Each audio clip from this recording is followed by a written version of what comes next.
ഒരു നീണ്ട ഇടവേളയ്ക്ക് ശേഷം സ്കൂളുകളൊക്കെ തുടങ്ങും അല്ലേ? കുട്ടികൾ ആദ്യമായിട്ട് അത് നമുക്കറിയാം, LKG 1-ാം ക്ലാസ്സിലേക്ക് കുട്ടികൾ ആദ്യമായിട്ടായിരിക്കും സ്കൂൾ എന്നൊരു പരിസരത്തിലേക്ക് പോയിട്ട് വരിക.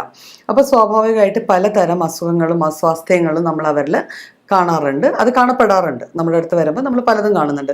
പിന്നെ ഈ ഒരു കാലാവസ്ഥയുടെ ഒരു പ്രത്യേകതയിൽ, അതായത് മഴയും നല്ല വെയിലും ചൂടും, പ്രകൃതി ഒരു വല്ലാത്തൊരു കാലാവസ്ഥയിലൂടെയാണ് കടന്നു പോകുന്നത്. അപ്പോൾ ആ ഒരു സമയത്ത് അതിൻ്റേതായ ഒരു ചെറിയ ജലദോഷം, മൂക്കൊലിപ്പ്, അങ്ങനെ പല പല അസുഖങ്ങളുമായിട്ടായിരിക്കും പലപ്പോഴും കുട്ടികൾ വീട്ടിലേക്ക് വരിക.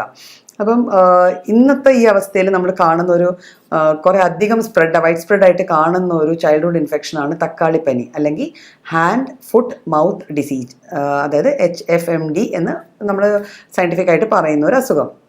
അപ്പം ഈ അസുഖം ഇപ്പം മിക്ക ക്ലിനിക്കുകളിലും കുഞ്ഞുങ്ങളെ കൊണ്ട് വരുന്നുണ്ട്. അപ്പോൾ ഇത് കാണപ്പെടുന്ന ഒരു അസുഖമായി മാറിയിരിക്കുവാണ്. അപ്പോൾ എന്താണ് ഇത് കോസ് ചെയ്യുന്നത്, എന്തിൽ നിന്നാണ് ഇത് വരുന്നത്? ഇതൊരു വൈറൽ ഡിസീസാണ്. അപ്പോൾ സാധാരണ വൈറൽ ഡിസീസുകൾ, വൈറൽ രോഗങ്ങൾ വരുന്ന പോലെ തന്നെ ഈ വൈറൽ ഇൻഫെക്ഷൻ നമ്മൾ ഒരു കുട്ടിക്ക് വന്നു കഴിഞ്ഞാൽ ഈ വൈറൽ ഡിസീസിൻ്റേതായ ഒരു കോസ് ഉണ്ട്. ആദ്യം ചെറിയ ജലദോഷമായിട്ട് വരിക, പിന്നെ ചെറിയ ശാരീരിക അസ്വാസ്ഥ്യങ്ങൾ വരിക. അതിനെ തുടർന്ന് ദേഹത്ത്, പ്രത്യേകിച്ച് ഈ പറഞ്ഞ ഹാൻഡ്, ഫുട്ട് ആൻഡ് മൗത്ത്, ഈ ഏരിയകളിൽ, വായ്ക്ക് ചുറ്റും, കൈകളിൽ, കാലുകളിൽ ചെറിയ കുമിളകൾ പോലെ, നമ്മൾ ചിക്കൻ പോക്സിലൊക്കെ കാണുന്ന പോലെ ചെറിയ കുമിളകൾ പോലെ വരാം.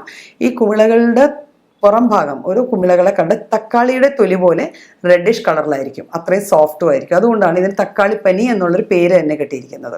അപ്പം ഇത്തരത്തിലുള്ള ചെറിയ ചെറിയ ഇത് വരുമ്പോഴായിരിക്കും പലപ്പോഴും നമ്മളിതൊരു തക്കാളിപ്പനി ആണല്ലോ എന്ന് ഡയഗ്നോസ് ചെയ്യുക. അപ്പം ഈ അസുഖം ഈ രീതിയിലാണ് കുട്ടികളിൽ കാണപ്പെടുന്നത്. ഇത് വന്നു കഴിഞ്ഞാൽ ചെറിയ പനിയും ജലദോഷവും മൂക്കടപ്പും ഉള്ളതിൻ്റെതായ ഒരു അസ്വാസ്ഥ്യത്തിൻ്റെ കൂടെ തന്നെ പലപ്പോഴും ഇത് വായിൽ കൂടുതലായിട്ട് വന്നു കഴിഞ്ഞാൽ കുഞ്ഞുങ്ങൾ ഭക്ഷണം കഴിക്കാൻ മടുപ്പ് കാണിക്കുകയും ഇതിന് നല്ല വേദന കാണും ചെറിയ കുരുക്കൾക്ക്. അപ്പോൾ വേദന കൊണ്ട് വെള്ളം കുടിക്കാൻ തന്നെ ബുദ്ധിമുട്ട് കാണിക്കും. ചിലപ്പോൾ കൈകളിലും കാലുകളിലും ഉള്ള ചെറിയ ചെറിയ കുരുക്കൾ പൊട്ടിച്ച് അത് വ്രണങ്ങളായി മാറാനുള്ള സാധ്യതയുണ്ട്. അപ്പോൾ ഇത്തരത്തിലുള്ള കോംപ്ലിക്കേഷൻസ് ആണ് നമ്മൾ എല്ലാ വൈറൽ ഡിസീസസിലും മാനേജ് ചെയ്യുന്ന പോലെ തക്കാളിപ്പനിയിലും മാനേജ് ചെയ്യേണ്ടത്. ഇപ്പോൾ എവിടെ നിന്നാണ് കുട്ടിക്ക് ഈ അസുഖം കിട്ടിയത്?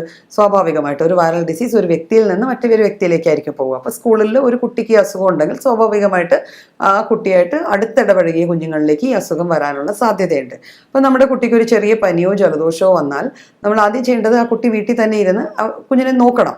ആ പനി മാറുന്നത് വരെ നോക്കുക. ഇത്തരത്തിലുള്ള എന്തെങ്കിലും സ്കിൻ റാഷസോ ലീഷൻസോ വരുവാണെങ്കിൽ അത് കെയർ ചെയ്യണം. എന്നിട്ട് നമ്മൾ ഇത് തക്കാളിപ്പനിയാണ് എന്ന് കൺഫേം ചെയ്ത് കഴിഞ്ഞാൽ, ഇത്തരത്തിലുള്ള ലക്ഷണങ്ങളുണ്ട്, 7 തൊട്ട് 14 ദിവസം എടുക്കും പലപ്പോഴും ഈ സ്കിന്നിലെ ലീഷൻസ് വരാനായിട്ട്. അപ്പോൾ ഇത്തരത്തിലുള്ള ലീഷൻസ് വന്നിട്ടുണ്ടെങ്കിൽ അത് പൂർണ്ണമായിട്ട് മാറുന്നവരെ കുഞ്ഞിനെ പുറമെ കുട്ടികളുമായിട്ടുള്ള ഇൻറ്ററാക്ഷൻസ് മിനിമൈസ് ചെയ്യാം. നമുക്കിതിനെ എങ്ങനെ പ്രതിരോധിക്കാം, അല്ലെങ്കിൽ എങ്ങനെ ചികിത്സിക്കാം? ഒരു സാധാരണ പനി വരുന്നത് പോലെ തന്നെ പനി വരുമ്പോൾ നമ്മൾ ചെയ്യുന്ന കാര്യങ്ങൾ, കുഞ്ഞുങ്ങൾക്ക് പനി വന്നാൽ നമുക്കറിയാം, കൊച്ചു കുട്ടികൾക്കാണ് ഇത് പൊതുവെ കാണപ്പെടുന്നത്. ഒരു 5-ാം ക്ലാസ് വരെയുള്ള, അതായത് 10 വയസ്സ് വരെയുള്ള കുഞ്ഞുങ്ങളിലാണ് മിക്കവാറും തക്കാളിപ്പനി കാണപ്പെടുന്നത്. അപ്പോൾ ആ കുഞ്ഞുങ്ങളിൽ ഇത്തരത്തിലുള്ള ബുദ്ധിമുട്ട് വന്നു കഴിഞ്ഞാൽ നമ്മൾ അവരെ വീട്ടിൽ കെയർ ചെയ്യുക, അവരുടെ പനി ജലദോഷം ഹാൻഡിൽ ചെയ്യാനുള്ള രീതിയിലുള്ള മരുന്നുകൾ കൊടുക്കുക. ഇപ്പം ഞാനൊരു ഹോമിയോ ഡോക്ടർ ആയതുകൊണ്ട് എനിക്കറിയാം, ഹോമിയോപ്പതിയിൽ ഇതിന് കൃത്യമായ മരുന്നുകളുണ്ട്. കുഞ്ഞുങ്ങളിലെ വാശി കൂടുക, കരച്ചിൽ കൂടുതലായിരിക്കും, വേദന കൊണ്ടുള്ള ബുദ്ധിമുട്ടുകൾ കൂടുതലായിരിക്കും, ഭക്ഷണം കഴിക്കാനുള്ള മടുപ്പുണ്ടാവും, അതുകൊണ്ടുള്ള ഒരു ക്ഷീണവും തളർച്ചയുണ്ടാവും. അപ്പോൾ ഈ ഓരോ ലക്ഷണങ്ങളൊത്ത് തന്നെ നമുക്ക് മരുന്നുകൾ കൊടുത്ത് കുഞ്ഞുങ്ങളെ അതിൽ നിന്ന്, അസുഖത്തിൽ നിന്ന് നമുക്ക് കെയർ ചെയ്ത് ഹാൻഡിൽ ചെയ്യാൻ പറ്റുന്നതാണ്.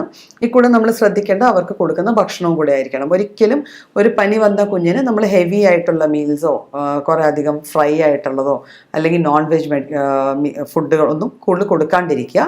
ഏറ്റവും സിമ്പിളായി ആവിയിൽ വേവുന്നതായതും ദഹിക്കാൻ ഏറ്റവും എളുപ്പത്തിൽ ദഹിക്കാവുന്ന രീതിയിലുള്ള ഭക്ഷണങ്ങൾ കുഞ്ഞിന് കൊടുക്കുക. ധാരാളം വെള്ളം, ശുദ്ധമായ ജലം, തിളപ്പിച്ചാറ്റിയ വെള്ളം കുഞ്ഞിന് കൊടുക്കുക.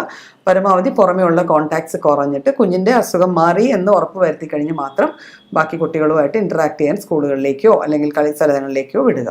അപ്പോൾ ഈ രീതിയിൽ നമ്മൾ മാനേജ് ചെയ്ത് കഴിഞ്ഞാൽ ഈ അസുഖം കൂടുതൽ പടർന്ന് പിടിക്കാതെ തന്നെ നമുക്ക് മാനേജ് ചെയ്ത് കാര്യങ്ങളെ നല്ല രീതിയിൽ കൊണ്ടുപോകാൻ പറ്റുന്നതാണ്.